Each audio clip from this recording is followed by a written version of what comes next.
Hello everyone, आज हम discuss करेंगे सुशासन क्या है। सुशासन आज के राजनीतिक और प्रशासनिक विमर्श का एक प्रमुख विषय है। यह केवल एक प्रशासनिक शब्द नहीं है, बल्कि एक ऐसे आदर्श हैं जो नागरिकों के जीवन में पारदर्शिता, जवाबदेही, भागीदारी, न्याय और साम्यवस्था को सुनिश्चित करता है। सुशासन वह प्रक्रिया है जिसके माध्यम से राज्य अपने नागरिकों की आवश्यकताओं और अधिकारों को संतुलित रूप से पूरा करते हैं।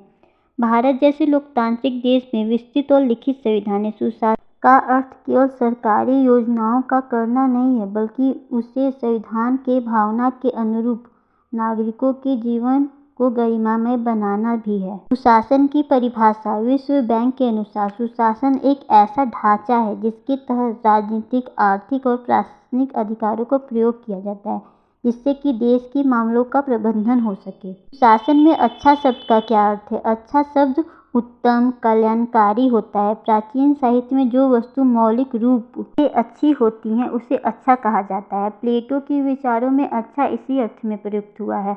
अरस्तु ने इसे सद्गुण व उद्देश्य से जोड़ा है। शासन का उद्देश्य कैसे बदला? परंपरागत रूप से राज्य का उद्देश्य नागरिकों का कल्याण था, जहाँ सरकार शिक्षा, स्वास्थ्य, सुरक्षा और सामाजिक न्याय जैसी बुनियादी सेवाओं की जिम्मेदारी लेती थी। व्यवस्था एक कल्याणकारी राज्य के रूप में विकसित हुई, जहाँ नौकरशाही नीतियाँ मुख्य रूप से थीं। परंतु समय के साथ यह नौकरशाही प्रणाली जटिल, धीमी और गैर जवाबदेही हो गई। पूंजी और नौकरशाही का गठबंधन। बाजार, पूंजी और नौकरशाही का गठबंधन मानवीय जीवन की प्रकृति और सामाजिक संबंधों को वस्तु की तरह देखने लगता है।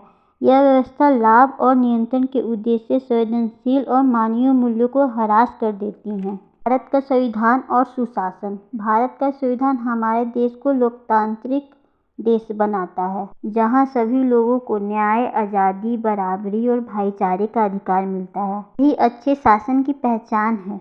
संविधान के विरुद्ध सुशासन। जो भी कार्य संविधान के आत्मा के विरुद्ध हो वह कुशासन है।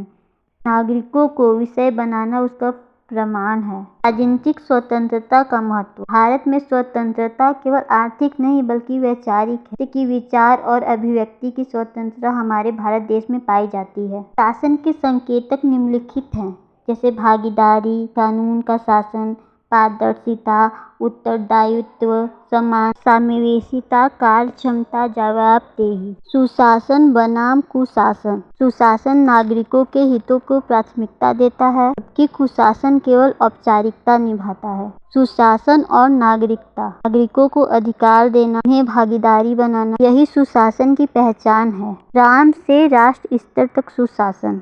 सुशासन केवल केंद्र पर नहीं बल्कि स्थानीय स्तर से राष्ट्र स्तर तक लागू होना चाहिए। मानव जीवन की गरिमा। शासन को मानव गरिमा, आत्मसम्मान और समानता को बनाए रखने के लिए करना चाहिए।